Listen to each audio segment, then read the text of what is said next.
Hey everybody, welcome to our Reading Comprehension Unlocked webinar.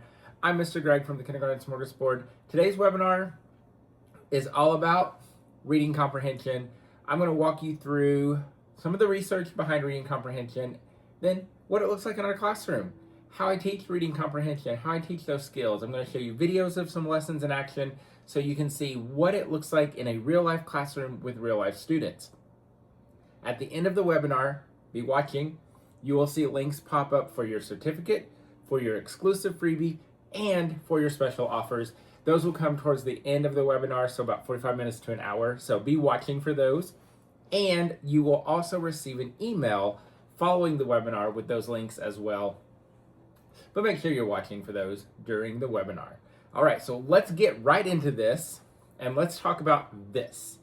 We all know it. We're probably all, what's the word I want to say? I'm gonna use the buzzword.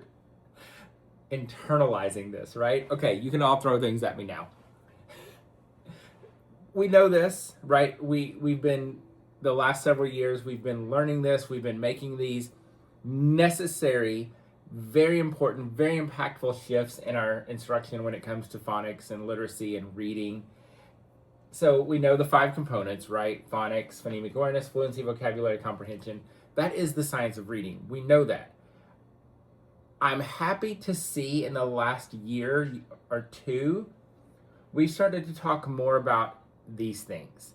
Because initially when the science of reading started to become a thing and everybody started learning and talking and trying to make these changes, a lot of people, especially some social media influencers, talked about this and some of this. If you're just doing these 2 things, we're not getting the science of reading. All right? And we know this because of the reading rope, right? We know you have to have all of this to get to skilled reading, right? And so if we're just focused on this part, on these green strands, they're not reading. Because yeah, they might be able to decode words, but do they understand it? And that's what reading is. So I want to make that clear, that reading instruction, to get to skilled reading, we need all of this. So today's webinar, what we're going to be talking about is the blue part: background knowledge, vocabulary, literacy knowledge, concepts of print, syntax, right? Verbal reasoning, inference, metaphor, all that stuff that goes with language comprehension, right? So then, when you combine that with the word recognition, we get to skilled reading. So this is what we're going to be talking about today, right? So we want language comprehension, decoding, and that equals reading comprehension. So we're going to talk about the reading comprehension piece today. Because this is why. Reading is constructing meaning. Reading is not simply decoding a word, right? Yeah, maybe they can say k-at, cat. But if they read the cat is on a mat or the cat is in a tree, do they know what that means? Can they construct meaning, right? And so that's what we want to talk about. And let me tell you a story. I have kind of a unique journey with the science of reading. When I taught 2nd grade and then kindergarten 15 years ago, 16, something like that. I've been teaching 20 years, 17 in kindergarten, so I don't know, 14, 13. Anyway, years ago, when I looked younger, without Botox. My district, my school, were actually using the science of reading. It wasn't called that at the time, but that's exactly what it was. We were teaching the 5 pillars. We were talking about phonics. Here's the problem. We were only talking about phonics. When we were doing this in my district all those years ago, we focused so much on the phonics piece. And my kids could decode words. I said they were word callers because they could call words, they could decode those words, but then I would ask them what they read, and there was nothing because there was no instruction on that part. We were so focused on that one piece of the reading rope, which we weren't even talking about at the time, but we were so focused on phonics that they could decode words, but they weren't constructing meaning, right? And that's frustrating. That's hard because They're just saying words. And so that's what we don't want to happen. So that's why we wanted to do this webinar, because we know, like, we're good in phonics, right? We've got great phonics instruction, great phonemic awareness instruction. Let's talk about the rest of this now. And that's what we're going to be doing, because we want our kids to decode the words, and we want them to understand what they're reading, because the more they understand, the more they can interact with the text, right? They can put it in the context of their lives, of their reading, right? We know that then they can be adaptable to what they're reading. They can read with purpose, right? We can hopefully lessen some of their frustration as readers as well. So we want them to construct meaning. But the other thing to keep in mind is that when we're talking about reading and literacy, we're talking about life-altering skills. We're talking about skills that every human needs and every human deserves. Literacy is a right. It is a human right. And so when we're talking about this, we're not just thinking of a graphic organizer in the classroom or an assessment on their comprehension or a fluency test. We're talking about life-altering stuff, all right? Comprehension. The more you can understand when you read, the more you enjoy it, right? We know comprehension increases enjoyment. It affects all areas of our life. Think about this. You go to IKEA, you buy a nice bookshelf. Guess what you have to do? You have to comprehend those directions, all 479 of those if it's at IKEA, right? When you go to fill out job applications, whether it's a paper job application or online, you have to comprehend what they're asking you, right? So when we talk about comprehension, we're talking about all aspects of life, life-altering stuff. Biggest impact, the single biggest predictor of high academic achievement and higher ACT scores, reading to kids. Guess what? Comprehension. Because when we're reading to kids, we're also building comprehension. And we'll talk about how that works and why that's happening here in a moment. All right? Reading aloud to kids is also the single most important factor leading to language development. In a classroom like mine, where 95% of my students are English language learners, reading to them every day is huge. But do you know who else reading aloud is huge for? Every kid in our classrooms, because of this. Because we know kids are coming to us with less language, less vocabulary, less background knowledge, and guess what they need to read, to comprehend? All of those things. So reading aloud is a must because of that language development piece, right? So we know literacy is a human right. We know every human deserves the right to read and to understand what they're reading. We know that comprehension isn't just a classroom skill that we test and move on. It's life-altering stuff. Read this.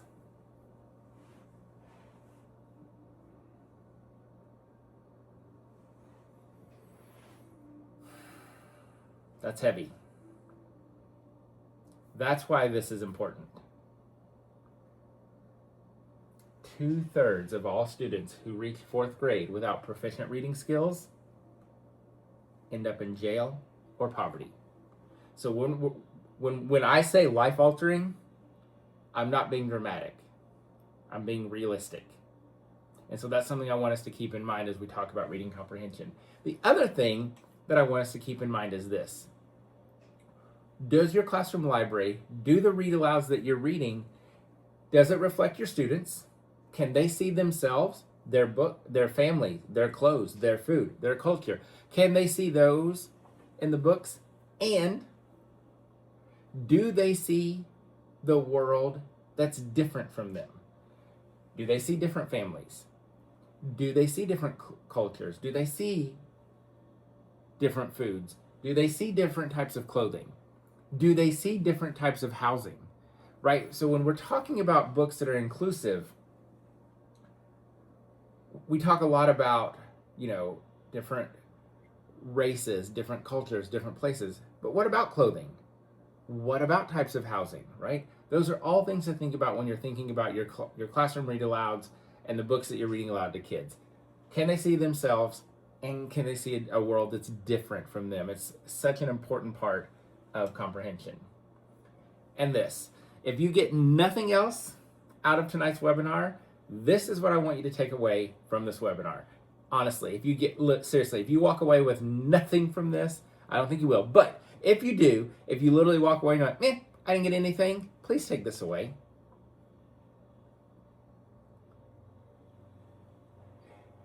Here's the thing.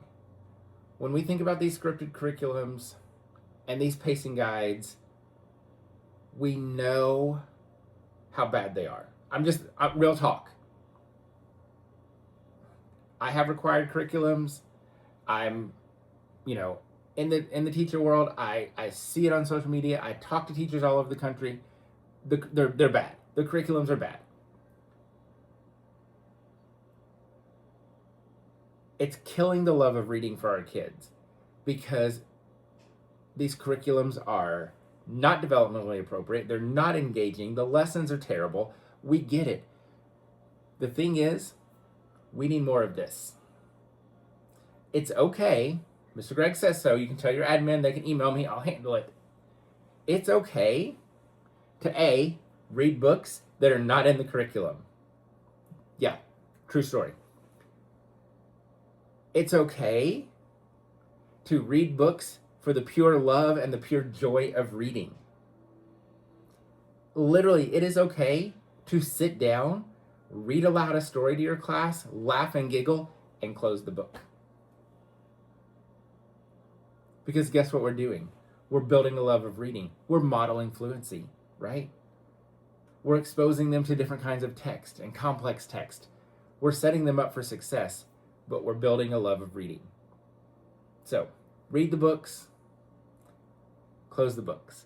It's okay. We don't always have to do work. Think about it. As an adult, when we read, I love to read. Don't get to do it a lot. But when I read, guess what?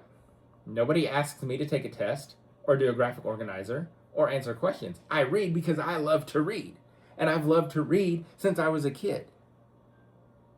That's what we want for our students. So we have to model that. We have to demonstrate that. We have to teach that. So again, I want this to be the highlight of the webinar for everybody. Read for fun.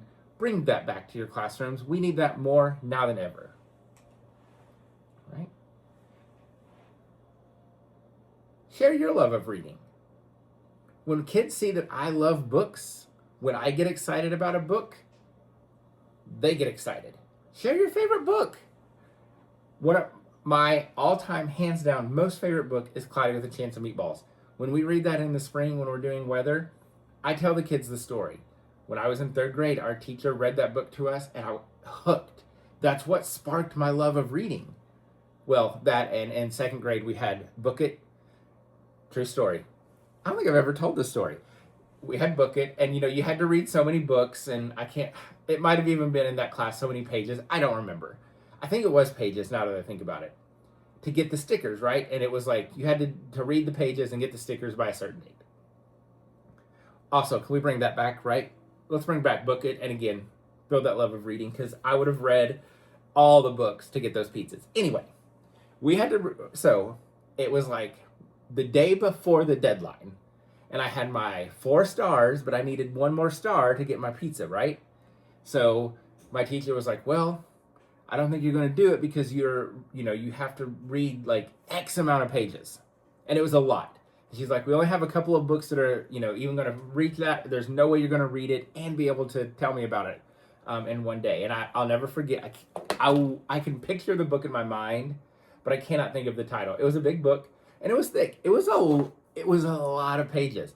And I'll never forget my teacher being like, you're not going to be able to do it. I did it. Tell the kids those stories, right? Talk to them about how reading impacted you. I'm going to show you something in a minute, a video, and there's a reason I share this with my kids. It's, again, building that love of books and that love of reading, right? Guess what? Tell them if there's a book you don't like. We've read books in our classroom, and I'll read it, and we're done with it. I'm like, so you want to know something? This is not a book that Mr. Greg really likes. We read it, we talked about it, we did our work like we were supposed to, but it's not my favorite. That's okay. Tell them those things, right? Because we need to be teaching the science of reading. We need to be teaching comprehension, but we've got to be teaching that love of reading and that love of books and that joy that we get from books, all right? It's important. Kids need to see that we love reading. If you don't love reading, fake it, okay? Now, Some of you are going to get real mad at me with this, and that's fine. I'm probably going to step on some toes with this next statement. I'm okay with that because this is a hill that I'm willing to die on. And there's lots of reasons behind this, but I'll tell you what it is, and then I'll explain. Read the books. I want to say that again. Read the books. I did not say show a video of the books. Y'all, read the books. The kids are begging for this. You don't, and that's not me. There's a study that came out recently. You can look it up. They did this research and they did surveys with kids. And guess what kids are saying? They don't want this. They don't want phones. They don't want devices in front of them. They want to be outside playing. They want to be interacting with humans. They want to be with their friends. They want people reading books to them. You know why they're on devices? Because parents are putting them on devices. Because it was a whole thing. It was like, the kids like, our parents don't want us outside alone. Our parents don't want us to play, all these things. And so they're giving us devices. Kids literally said, it was like 75% of the kids surveyed don't want screens.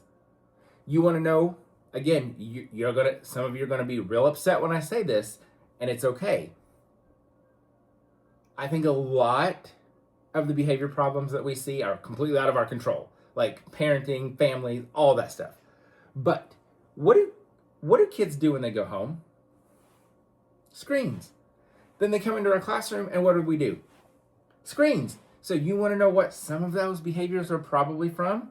Boredom, because they're staring at screens at home. They're staring at screens in the classroom. We're using daily slides, right? We're doing everything slide-based, and so they're literally staring at screens. We're not reading them books anymore. We're showing them the videos. Yeah, they're going to get bored. They're going to be annoyed. They're going to get frustrated. They're going to act out. Y'all, for the love, please read the books. It increases engagement. It might help decrease behaviors. Am I saying it's going to solve all the problems? No. But the kids are saying, please stop using the screens. Please stop the devices. Read to us, talk to us, interact with us. So please, again, number 2, if you don't take anything else from tonight, from this, take this away. Please read the books. I have a very special surprise. So what does an author do? Write the book. Guess what Mr. Drake did? What? I wrote a book! Oh! What? That looks like you. I am an author. What? Whoa, wait. That's so cool. The teacher's on the... I wrote this, Kaylee. Oh, I wrote a book. Oh, it stressed everyone. At lunchtime, Mr. Smorgy sat with his students. Listen, as they ate. When we're talking about the love of reading and that joy, it's important for kids to see that we love reading, but it's important for kids to see all pieces of that, right? I wrote 4 books. I have 4 children's books that I've written. Getting to share that first one with my students was powerful. You heard that excitement.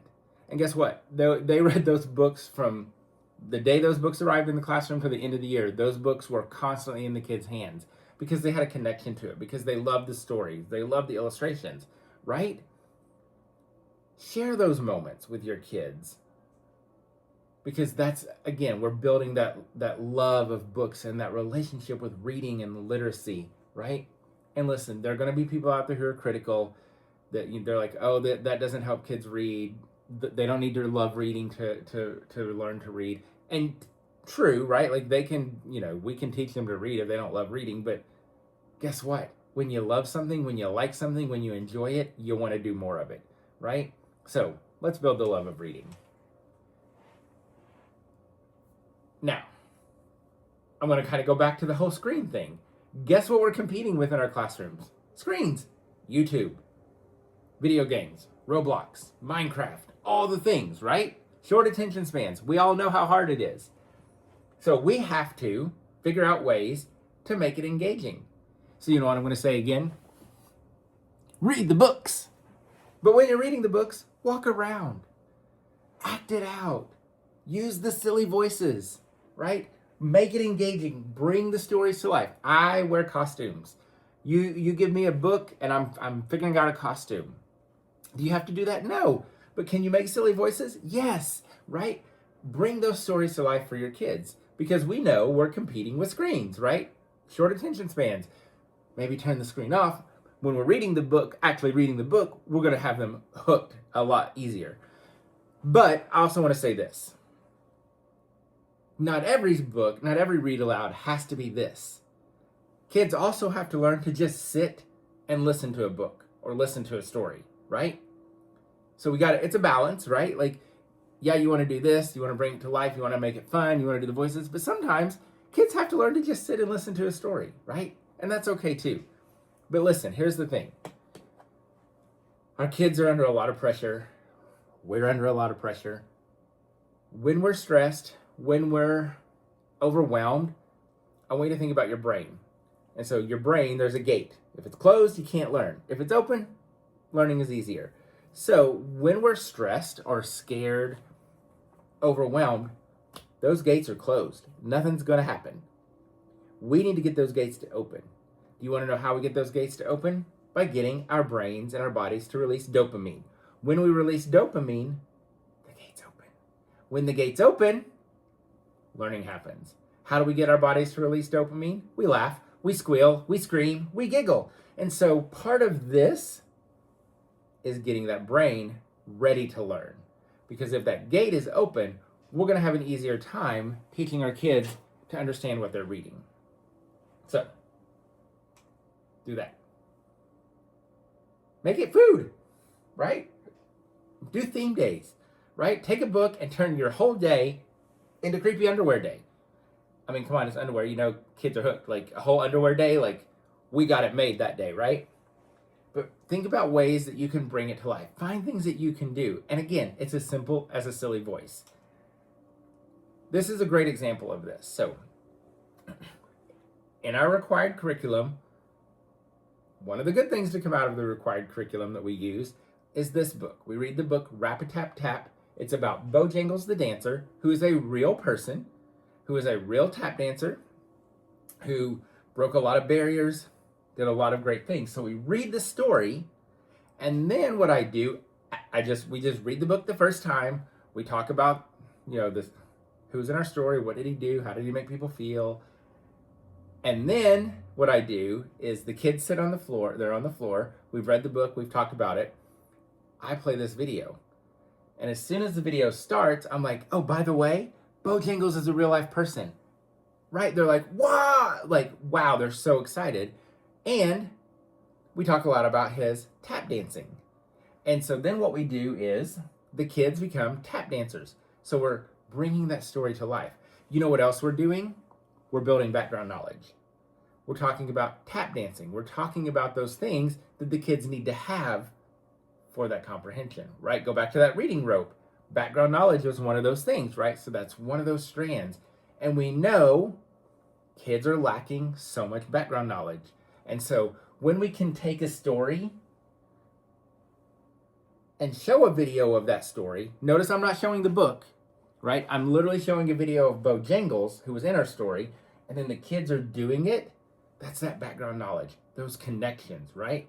So what I did for this was I found some little metal shoe buckles on Amazon, and they were like 50 in a bag of $10 or whatever, and then some little Velcro straps. So the kids strapped their buckles on their shoes, and they tap danced with Bojangles.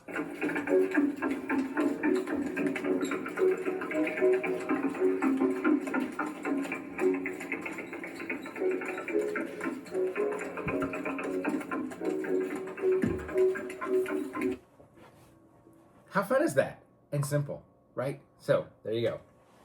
Now, let's get into the comprehension instruction. This is what you came for, right? The research is clear on this. Comprehension instruction should begin as soon as kids start to learn to read. I want to tell you a story. Actually, I'll tell you two stories. And if you're a parent, you'll get this. When we brought Adeline home, our 6-year-old, as an infant, we literally walked around with her and talked. Literally, we're walking into the kitchen. This is the kitchen. The kitchen is where you cook food. Food is what you eat. I'm opening the refrigerator. The refrigerator is what keeps our food cold. I'm getting out your formula. Like, we just talked about every single thing we were doing. We talked about where we were from, like, all that stuff. Guess what we're doing? We're planting the seeds of language, right? The other thing about Adeline is I want you to think about this, right? The comprehension instruction begins as soon as they learn to read. So Adeline was about 2 or 3. I picked her up from her school, which was phenomenal. She went to the same school, the Gardner School, from about 1.5 through pre-K. Phenomenal. I want to say she was 2.5 or 3. We're in the car driving. We passed a brick house, and in the back seat, unprompted, she says, "Brick house, big bad wolf. Blow house down, huff and puff. Not fall down, not eat the pigs." She just retold the 3 little pigs. That's comprehension at 2 and 3. And so that told me that at her school, they're reading the story and they're talking about what was happening, right? And so when we're talking about this, we need to be teaching comprehension as soon as we can. And like everything, comprehension must be explicit, it must be intensive, and persistent. So basically, we have to explicitly, systematically teach them how to understand what they're reading. The way we do that in kindergarten, in early childhood, is with read-alouds, right? So we're going to talk about that. Boom. Whole group read-alouds with oral comprehension. Because if we give a kid a book, guess what they're probably not able to do quite yet? Decode the book.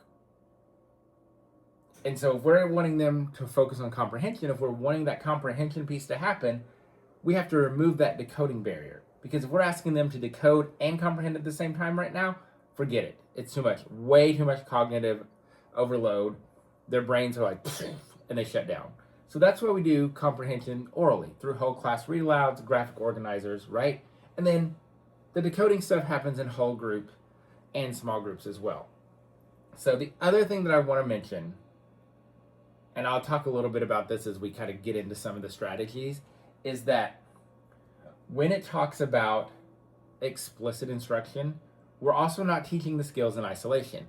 Do we focus on main idea as our lesson? Yes. But when we're teaching the main idea, we're also talking about the characters and what was happening in the story. We're not just focused on the main idea. Now, guess what? We have to explicitly teach them what is the main idea and how do we figure that out, right? That's that explicit instruction.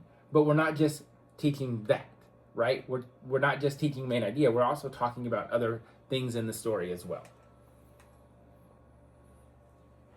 Another piece of this, that language piece, that vocabulary piece, we know, again, data is clear about this. This is an area where our students struggle.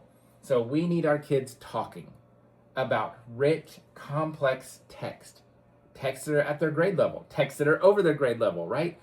Rich, complex text. Not only do they need to hear them, but they need to talk about them a lot.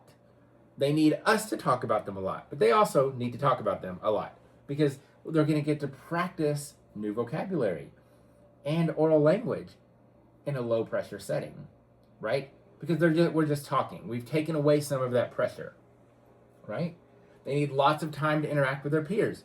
One of the things that I'm going to talk to you throughout the rest of this webinar, turn and talk, turn and talk, turn and talk. When you use our Read It Up resources to teach comprehension, almost everything has turn and talk built into it because they need to be talking to their friends in a low pressure setting.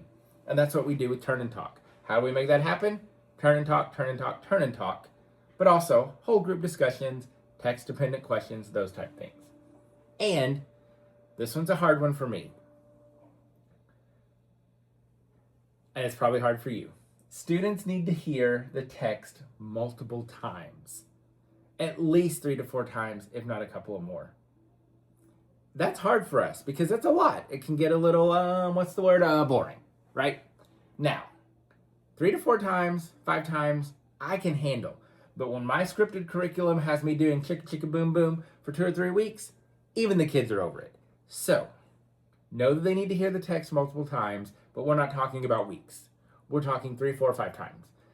The other thing too is, yes, we read the whole book 3 or 4 times, but we also, and for lessons, maybe we're focused on certain pages. We're not necessarily reading the whole book. All right, so this is what it looks like in my classroom. This is how I teach comprehension skills in the classroom. During the read aloud, we're reading. Sometimes the first reading is just reading. Maybe we did predictions. Maybe at the end we do notice and wonder, but I'm just going to read the story all the way through. Then, the next time I'm going to read, I'm going to ask comprehension questions. We're going to do some turn and talk, right? I might read a page and I'll be like, oh, turn and talk to your partner about what you noticed. What happened, right? We can add graphic information to our graphic organizers, right? We can teach explicit vocabulary. So that's happening during the read aloud. After the read aloud, that's when I'm going to model those think alouds for whatever that targeted skill is, right? But we're also doing other things, not just the targeted skill. So we're going to turn and talk about the characters. What were they doing? What was happening? What was the problem? What was the solution, right? We're going to share out our ideas. We're going to add information to our graphic organizer, and then we might even do some writing or drawing or dictating about the story. So during the read aloud, we're basically asking the questions, doing turn and talk, adding information to our graphic organizer, teaching vocabulary. After the read alouds, we're modeling think alouds for the targeted skill, more turn and talk, more adding to our graphic organizer, and then some writing and drawing. So let's talk about this. I've talked about it a lot, but let's get into the specifics. Turn and talk. Here's the thing. Who's doing the work? Now, this is a little challenging at the early childhood level because we have to do a lot of the work up front because we have to teach our kids this is the main idea. This is what the main idea is. This is how we find the main idea, right? So we have to do the work, but as the year goes on, once I've taught them that skill, I can pull away from that, right? So think about who's doing the work, who's doing the talking, because the person doing the most talking is doing the most work and the most learning. So we want our kids to talk. Great for language development, right? What I have found with turn and talk is that it's less pressure, right? It's a lot easier to talk to your friend about something than to talk to the whole class. And then once you've talked to your friend, you've got a little more confidence and you're more likely to share out, right? So we want to give them time to think, time to talk, time to share out, right? And again, this is something we do a lot in our classroom. If you get our Read It Up resources, this is built in. In the detailed lesson plans, it's like, hey, this is turn and talk. Have them turn and talk about this, turn and talk about this, right? The other thing that I will do with turn and talk is I'll say, okay, close your eyes. In your brain, I want you to think about what were the letters doing? Close your eyes, think about that. I'll give them think time, and then I'll say, okay, turn to your partner and talk. And so it's a very specific kind of instruction, right? Here's another thing to start. When you start with turn and talk at the beginning of the year, obviously you have to explicitly model what it looks like. I literally bring a kid to the front of the room and we do it. And I'm talking to the kids. What are we doing? Where are we looking? What are we saying? What kind of voice are we using? We're literally modeling it and practicing it for weeks and weeks and weeks. When we're doing this at the beginning of the year, we're not always tying it to the story. We literally will turn and talk about what do you see in the classroom. It's concrete. That's easy. They can talk to each other about what they see in the classroom, right? Then that's giving us time to solidify the procedures, the expectations. So when we get to turn and talk about being a pirate, it's easier for them, right? So think about that. What do you see in the classroom? Your favorite food, favorite colors, those really concrete things that they can talk about so that they get used to the turn and talk. So when we get to the green grouch, and they want to talk about the green grouch is as green as a booger, that turn and talk is easy because we've set them up for success. What else happened in the story? The grandmother tried to kill the snake. Okay. What else you Thierry?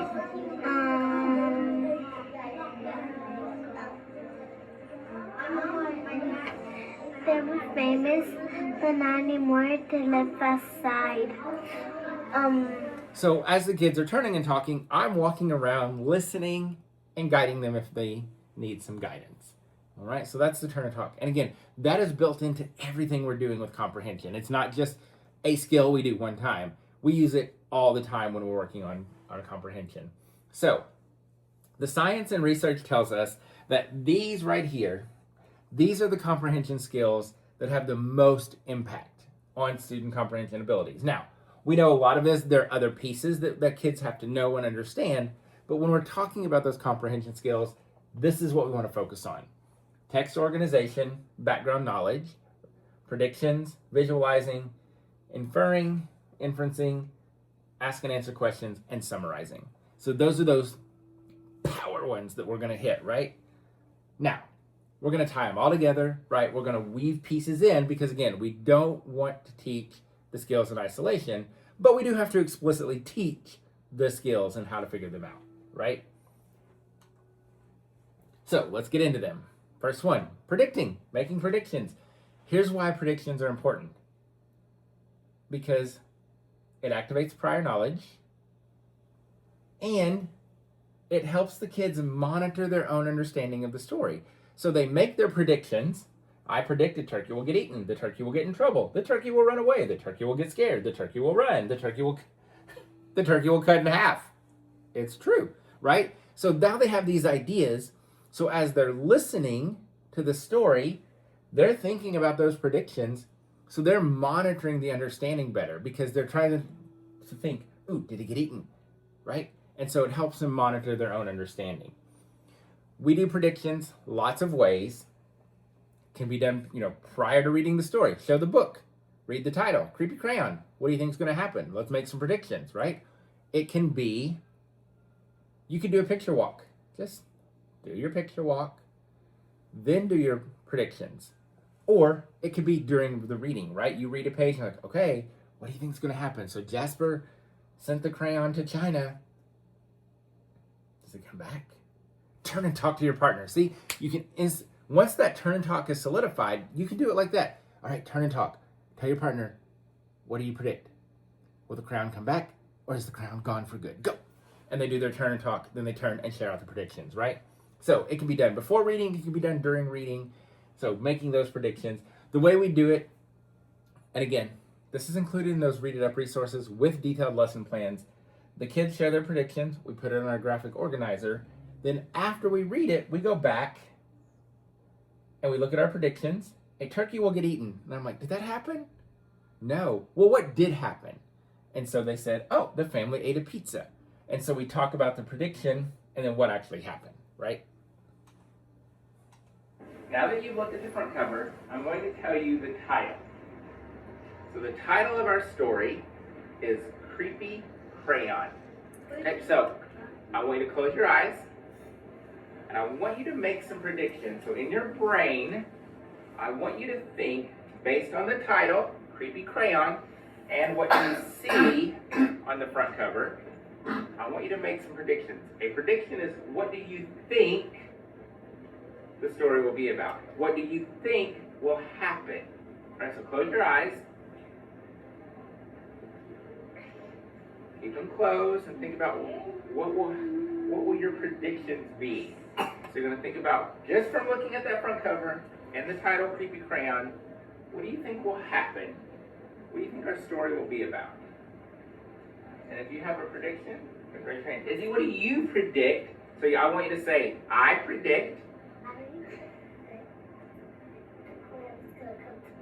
Okay. Say it real loud so everybody can hear you. I predict the crayon's gonna come to life. So I predict the crayon will come to life. So I'm getting them to speak in sentences, closing their eyes, kind of heard me prompting them, kind of guiding their thinking so that they're kind of focused in their head about what the story is about. All right? One of the skills that was on that list was summarizing. And summarizing can be retelling, right? It could be somebody wanted, but it could be story maps. Those are all that kind of that summarizing, because in order to summarize, you've got to understand the story elements. You got to know who the story was about. You got to know what happened, right? You got to know what the problem was, what the solution was. So story maps help with that. And these are a really great place to start with comprehension because it's kind of the foundation, right? But it's also something that kids get really easily because even Adeline at 2.5 or 3 years old knew there was a wolf and some pigs in his story, right? Story elements. Provides a framework for understanding. So we've got characters, we've got setting, and then of course we have the plot. Lots of opportunities for turn and talk to share out. One of the things I hope you notice with our graphic organizers is I use sticky notes. There's no reason for that other than it's neater. I'm not the neatest handwriting kind of person. So the post-it notes just make it neater. Easier for the kids to do it, to read it, to look at it. And then, after we've done the graphic organizer, there's the writing and drawing. And so the kids will do their own story map based on we read the story, we did our turn and talks, we made our story map. Now the kids are going to do their own. And then what they can do is they can show this to me and they can say, here are the characters. This was the setting. This is what happened. So this also can serve as a little bit of an assessment. Not necessarily for a grade, but it's that informal assessment like, oh yeah, they understood the story. They've got it. All right, here's an example. Now, I share, Rain always had beautiful story maps. Then occasionally you get a picture that looks like this guy. And this was Turkey Trouble. And I'm pretty sure the turkey did not dress up like a penis. So this is why it's important for my friend Christy to come and tell me what was happening so that we can understand what this is. It's real life, y'all. Here's another example of a way to do some of that story map type thing, that summarizing. So we love gingerbread stories in December, right? And there's so many good, I just want to do a whole month, but we can't. So this is a different type of story map. So we have the different versions, and then we have the characters, the setting, and then what happens, the plot. And so this is great for when we're done, we can really kind of compare and contrast. So this is just another way to do those story maps, and this is great because it leads into that comparing and contrasting that we want to do. Here's a little bit of an example of what the story map looks like in the classroom. It's Baby Candy!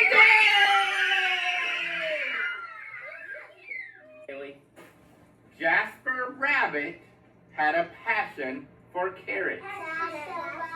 So what is his name? Jasper Rabbit. So who's our first character? Jasper Rabbit. Thank you, Rain. So that's it. We read the story, and during the read aloud, we're adding that information to our graphic organizer, right? And you also notice the costume, the screaming, the giggling, right? Notice and wonder is another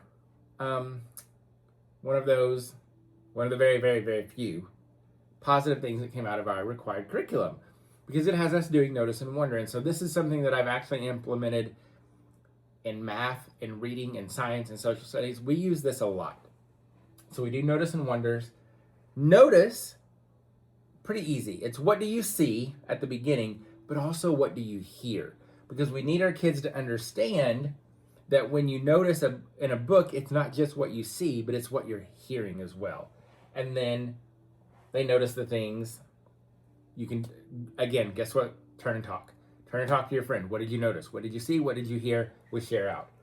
Now, the wonder part is the tricky part, because the wonder is where the kids are generating questions about the story. So we read the story. What do you notice? What do you wonder? And so they're going to ask questions about the story. And we know, I know some of you probably just broke out into a sweat thinking about getting kids to ask questions, because it's so hard to do that. So one of the things that we use is our wonder wheel. This really helps the kids with their wonderings, because they know, because we've taught it, we've modeled it, we've practiced it, and we have our wonder wheel. They know when they say, I wonder, they're going to use those question words. I wonder, why did Bojangles like to dance? So that's their wondering. So having this really helps them generate those questions. Okay. One of the skills that we saw on that list was asking and answering questions, right? Because we know as adults, if you want more information, if you want to better understand, you ask and answer questions, right? That's how you get more information. So that's what we want to teach our kids to do. And so we do this as well. The way this works is we read the story. I'm like, okay, what questions do we have? We might even phrase it, what do you wonder, right? So we can kind of tie that notice and wonder, those things together. We have our wonder wheel. This is another time where I would use that wonder wheel. The kids will come up and ask their questions. I put them on our sticky notes. And then what we do, this would be one of our first readings with the book. As we read, remember, because we have to read 3, 4, 5 times, or, read selected pages, we're listening for the answers. And so that's what we talk about is, okay, today we're going to read. Here are the questions that we have. Let's listen to see if we can get some answers. The other thing about this is when they ask some of these questions, we already know the answer because we've read the book once, right? And so if we do, we'll go ahead and add the answer. And so this is another reason I love sticky notes, because we can move the sticky notes. So we can put the questions with the answers, right? Now, what do you notice? Not every question has an answer. Welcome to life, kids. Yes, it's frustrating. We all know that because we all have questions that don't have answers, and it drives us crazy. But kids need to understand that, right? That we're not going to know every answer to every question. All right, so that's something we're teaching them. It's a lot for them to understand, but it's important. Remember, summarizing, one of those skills. Retelling is a part of that, right? Retelling is another way to summarize. With retelling, as opposed to the story map, retelling is about those sequence words. This is really, the story map is kind of that foundation. When we get to the retelling, now we're really kind of focused in on that summarizing, because we do this every day. Because when Jason says, hey, how was your day? I don't say, well, it's 6 o'clock, I got up and then I brushed my teeth, right? I say, oh, well, it was good, this happened, this happened. Summarize. When you go home from school, kids, you don't tell your family every single thing you did at school, right?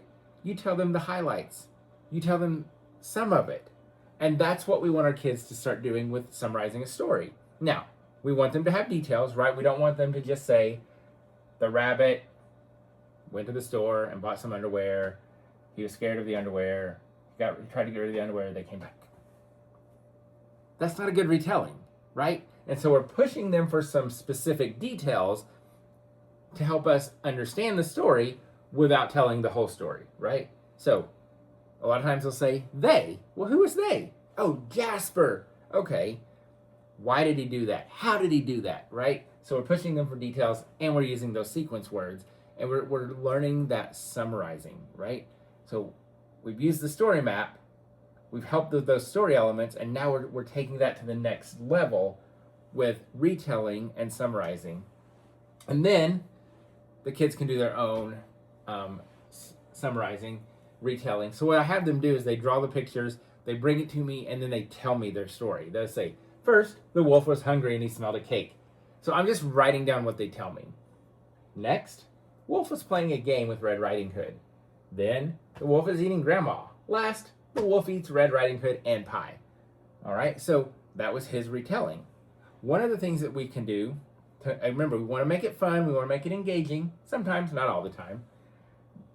This was fun. When we did Little Red Riding Hood stories, the kids made a torn paper. Guess what we just did? Fine motor skills. Guess what our kids need? Fine motor skills. So they did a torn paper Red Riding Hood, and when they came to me, or with their friends, right, or in front of the class, however you want to do it, it's like a puppet. They use this to retell the story. So we're just adding some fun, right, into that. Now, these are not necessarily on the list, those power skills that we were talking about, but these all lead into that, right? Because sequencing is a form of summarizing, right? Because they have to be able to know what order the story is to summarize it, right? Details and text evidence comes back to asking and answering questions, because we've got some details, but we have the evidence to go with it, right? And the thing I want to point out is when we're talking, we're like, whoa, text evidence, that's a lot for kids. It is, unless we teach it, right? So we did it with Last Stop on Market Street. We talked about details. What did you notice? What do you see? Oh, you see a bus. All right, that was our evidence. There was a bus. Now, give me the details of the bus. It wasn't just a bus, it was a bus. It had seats. It had a dragon. It was white and had blue lights. There was a car. That is evidence. There was a car in the story. Now, give me the details. So we can really make these skills that are abstract and can be difficult for our kids. We really can make them something that our kids can do and understand. And that's why I also love the graphic organizers, because it helps us to organize that and it helps the kids to see it, right? And guess what? We're talking, we're doing turn and talks. Real and fantasy, another skill that the kids, pretty easy, right? Cloudier than chance of meatballs. Fantasy is pizza falling from the sky, but guess what's real? Pizza. So this is why I love doing real and fantasy with the kids, because they'll say, well, pizza falling from the sky is a fantasy. Yep, but what's real? Pizza is real. So getting to have some of those back and forth conversations, and then can we apply that to the story, right? Comparing and contrasting, of course, big, getting the kids to understand how things are the same and different, talking about fact and fiction. One of the things I will point out about doing Venn diagrams, here's my trick, here's my tip, here's my hack. Sticky notes. So when we do bats and birds, for example, this is actually Stella Luna, right? Because look at that. With Stella Luna, even though it's a narrative text, it's a story, there's also a lot we can learn, right? It also has information, so we can learn about bats and birds. There were facts in the story, and there were some things that were fiction in the story. So books like that. Another great one, kind of similar, is Now and Ben, about Ben Franklin. Some really good opportunities for that kind of informational piece as well as the story piece. Sticky notes, back to the Venn diagram. Sorry, sidetracked. So when we do a Venn diagram, we use sticky notes. The first thing I have kids do is tell me all the things about bats, and it goes over here. Then we do all the things about birds, it goes over here. Then we look at both to see if there are things that are the same, and we can move those sticky notes. So that kind of helps. Get the sticky notes. We love the sticky notes, right? I love that because it really helps the kids with the Venn diagrams. So here's a great example. I talked about main idea a lot. This is why, because it shows up in the slides. This is how I teach kids main idea and details. And again, you think teaching kids main idea and you're like, it's a lot. But if you think about it, the main idea is, what is the story about? And I teach the kids, listen to the title. When I was young in the mountains. What is our whole story about? Oh, when I was young in the mountains. It's about when she was young in the mountains. That's the main idea. All right? And so that's how we break it down for them, right? We take these big ideas and we simplify it for them. Because when you think about main idea, sometimes even that for me is a little what's the main idea? But when we're thinking about when I was young in the mountains, it tells us in the title and it tells us throughout the story, right? Because the whole book was about when she was young in the mountains. And so when we can give them those solid pieces to build on, it really helps them with the comprehension. And then we add some details. So this is what it sounds like.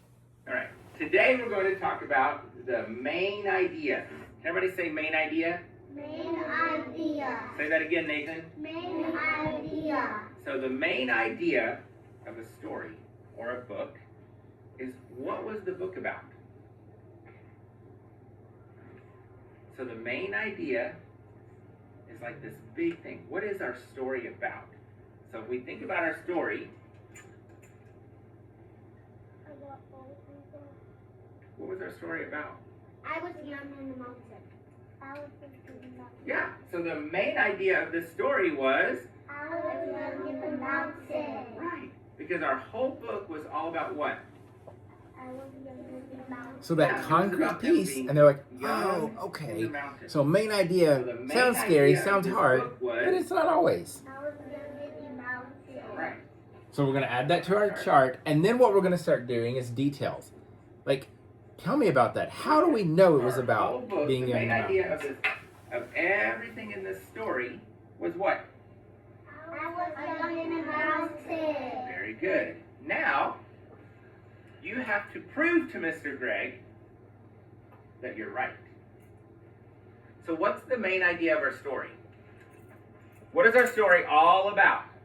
I was young in the mountains. Now we need some details about being young in the mountains. Theo has a detail. Theo, give us that detail. They had to go in the tub to take a bath. How did they take a bath? In the tub. Is that a detail from the story? Yeah. And does that talk about, is that what it was like to be young in the mountains? Yeah. Thank you, Theo. See? Details. See? Personification. Another one we're like, whoa, that's a lot for kids. I taught my kid. Also, I want to point out, did you hear me say, prove it?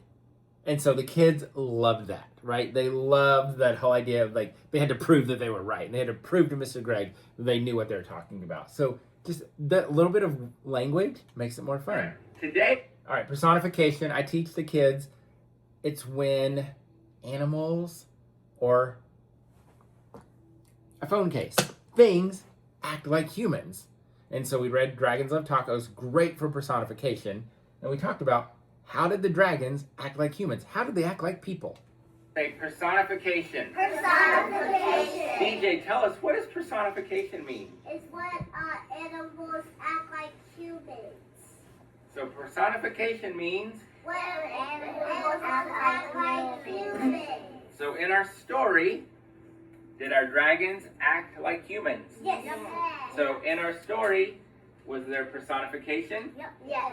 All right, let's see if we can find some examples. Jacob, give us an example of personification. The dragon eating tacos. All right. Is that personification? That- It is. Animals So there's- acting like humans? Yeah. So that would be a- All right.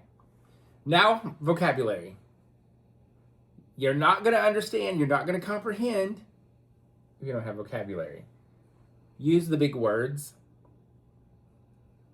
You know, there's that old saying, if a kid can say Tyrannosaurus Rex, they can learn big words. Use big words. Okay, use the big words. Define as you read. So, this is what I mean. So we're reading a book, and it says, I saw a kid sprint down the hallway. So this is how I would do that in my class. I saw a kid sprint, that means run really fast, down the hallway. So in the moment, in the text, 2 seconds. Because they need to know what that means, right? To understand the story.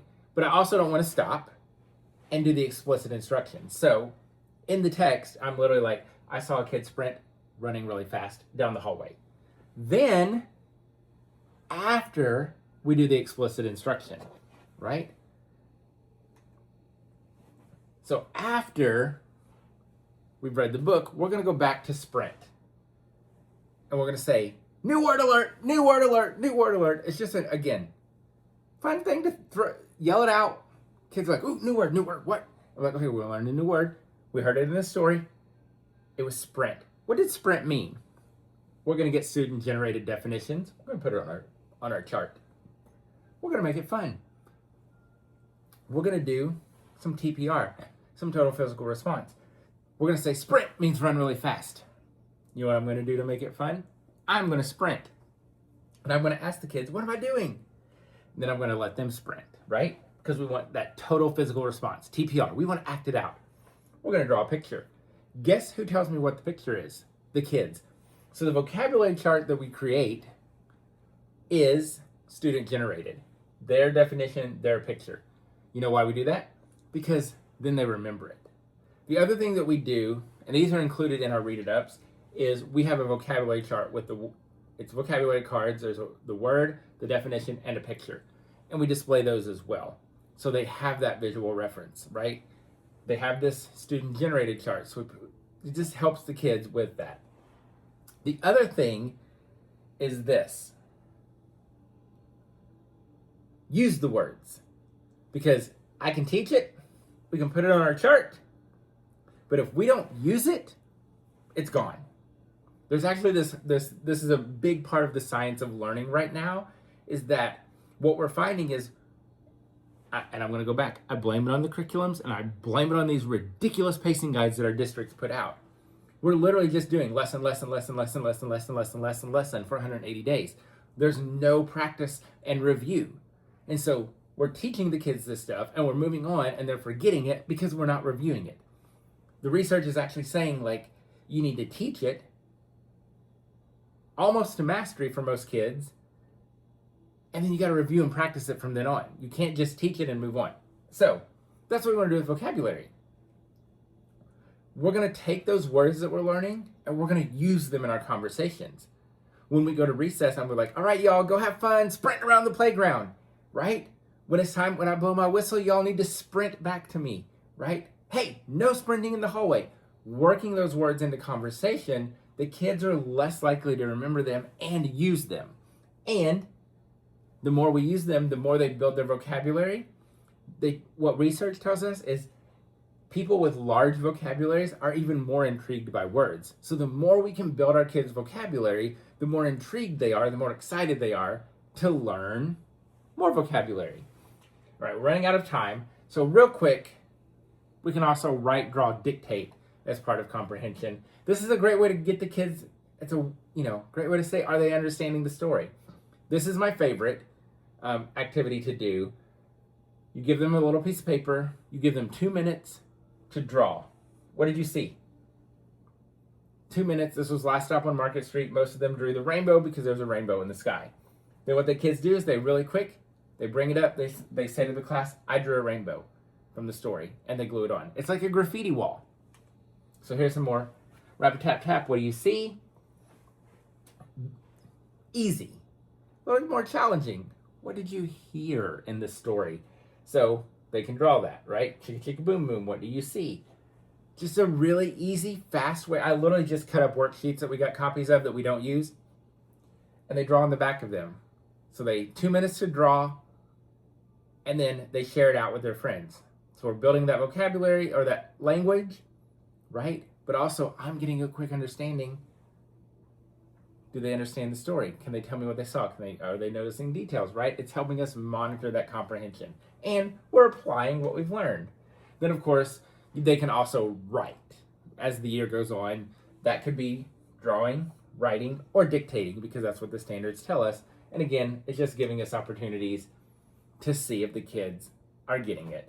One of my favorites, read Frankenstein Valentine, and then this is how we do it. We read it, the story. This one was, what makes you cranky? Turn and talk. The kids talk to each other about what makes them cranky, but guess what? First thing we did, we said, what is cranky? Cranky is when you're mad, it's when you're angry, it's when you're frustrated. So what makes you cranky? They turn and talk, we share their ideas, we put them on our graphic organizer, then the kids write and draw. Scaffolding, support for them, right? Some more examples. If you were a turkey on Thanksgiving, they had to say what they would dress as and where they would go. My favorite is, I would be a beauty queen and I would go to a castle. Right? And just another thing we do is grammar. Because you're teaching grammar as part of your read aloud. Because if they don't have the grammar, they're not going to have the comprehension. And you don't want to teach grammar in isolation, right? And so we teach it within the confines within the book, right? The story. So verbs, singular, plural, compound words, nouns, all that kind of stuff. We take whatever grammar skill works with that book and we teach a lesson on it. Graphing. Now, I know that you're like, that's math. It is. But guess what? The kids have to turn and talk. They have to turn and talk and say if they like Jasper or the underwear better, and they have to say why. Then they come up to the chart with their sticky note to vote, and they say to their class, I like Jasper better because. And so we're building that language, working in some text evidence, kind of rehashing some of those story elements, right? All right. So there you go. I hope that helps. I hope that gives you some ideas for comprehension, what it looks like in a classroom, ways to teach it. Maybe validates what you're already doing. So I hope it's been very beneficial for you. Lots of ideas. So as part of tonight's webinar, you are getting some special offers that are webinar exclusive special offers just for you, and they're only available for the next 2 hours. So the links are going to start appearing. You'll also get that email. So take advantage of these special offers. The first one I'm really excited about, like I said, I have written and published 4 children's books. I am incredibly, incredibly proud of them. It's one of those things I've wanted to do for years, and it finally happened. And so there are 4 of them. Here's one. All right. So what makes these special, and why I love them in classrooms and in homes, is these are lessons that the kids are teaching the adults. Because we have a lot to learn about patience, about being kind, about having more fun and being brave, right? And so these are the lessons that we get from our kids. And so the kids love them because they get to teach us, right? So one of your exclusive offers is you get all 4 of my books, regular $48, you would get them for $14.99. We would ship them to you. So all 4 of my books for $14.99. We also have Read It Up. This is our resource that we use for teaching reading comprehension. This is what you were seeing in some of those lessons. You heard me talk about it. So we wanted to give you we have 2 different Read It Up offers for you. We wanted this one, it's just 4 Read It Ups. You get Last Stop on Market Street, Tops and Bottoms, Rapid Tap Tap, and How to Catch a Mermaid. 4 of them, so you have those, you can use them. Regular price $24. Your webinar exclusive special offer is $11.99. But this is actually something that people have asked us for years, ever since we created our first Read It Up years ago, is this. They're like, we want a bundle. We want all the Read It Ups all at once. We've never done it until now. So this is a growing bundle. So anytime I create a new Read It Up, if you buy this growing bundle, any new Read It Up I create, or any time I update a Read It Up, you automatically get the new ones and the updates. It's over 100 Read It Ups. There are over 100 of these. So think about that. That's over 100 reading comprehension resources for your classroom. That's like a reading comprehension unit a week for 3 years. Regular price to buy these all separately would be $629. Your webinar exclusive offer is $150. Let me say that again. It is over 100 resources. So you're going to get 100 Read It Up files. Those are all inclusive. They have lesson plans, comprehension questions. They have all the labels for graphic organizers. They have the writing, drawing worksheets. They have the graphing. A lot of them have grammar. They have STEM, vocab. It's all there for the story. You're going to get over 100 of those. And you're also going to get any updates and any new Read It Ups that we create going forward. So take advantage of this. Again, over 100 of them. Regular price, if you bought them all individually, would be $629. You can get all of those for $150 as part of tonight's webinar exclusive. Now, I want to show you something else real quick. Another great thing to do with stories, and this goes back to that language, that background knowledge, STEM. Anytime you can bring STEM into the story, do it. Creepy Carrots, they had to build a fence. Three Billy Goats Gruff, they had to build a bridge to get the goats across. Balloons Over Broadway, right? Designed our own balloons. We used our green screen to look like we were in the parade. It's just another way to bring those stories to life. Art goes along with STEM, right? You saw it with Little Red Riding Hood. It could be for retelling. This right here, this is how we make curriculum better. Our curriculum literally had a worksheet with a box, and the kids had to add some details to the picture. It was literally like a rectangle, and they wanted them to draw some windows. That's not helpful. Drawing squares on a worksheet isn't helping comprehension. So you know what we did? We took that lesson, and I told the kids, here's some construction paper. You need to make a picture of the city from the book Last Stop on Market Street with details. Boom. Guess what? The colors, same as the book. Window colors, same as the book. Rainbow was in the book. How much better is that, right? And guess what we did the whole time? We talked about text, evidence, and details. So we're doing art, making lessons better, and building comprehension skills. Here's your exclusive freebie. So what I did was I made you some posters that you can print and laminate, put them on a book ring, have them at your whole group area. And when you do turn and talk, whatever you want the kids to turn and talk about, show them the poster. Woo, prediction. Look into your crystal ball. What do you think the story is going to be about? It has what it is, right? What you want them to talk about, but it also has some guiding questions you can ask them. So it's just one of those little things, that kind of visual reminder for you and the kids. So that's your exclusive freebie to download and use in your classroom. And remember, our special offers tonight, you can get all 4 of my children's books, regular price $48. You get them for $14.99, and we will ship those to you. We have a set of Read It Up resources. These are our reading comprehension resources. Last Stop on Market Street, Tops and Bottoms, Rap-A-Tap-Tap, and How to Catch a Mermaid. Regular price $24. Your price, because you're in our webinar, and this is our way of saying thank you, $11.99. But this is what you're going to want. You can buy a growing bundle of all of our Read It Up resources, over 100 resources. That's 100 different Read It Up resources. Regular price $629. Your price $150. And remember, that gets you access to any updates in the future and any new Read It Ups that get created. And I'm always creating new Read It Ups, right? So anytime I come across a book that teachers are using, I'm going to create a Read It Up resource to go with it. If you have books that you would love to see Read It Ups for, let us know, because this is where a lot of them come from. Teachers are like, hey, we're reading this book. Can you create a resource? And so that's where the Read It Ups come from. So grab your bundle, all 100, over 100 of them, and then let us know if you have ideas for Read It Ups that we can create to add into that bundle. Again, regular price $629. You get it for $150. Thank you all so much. I hope that you found this webinar helpful. I hope you got lots of ideas. Take advantage of the special offers, your certificate, get your freebie. And as always, if you need anything, you can check out our websites or reach out to us. We're here to help. Thank you all so much. We'll see you next time. Bye.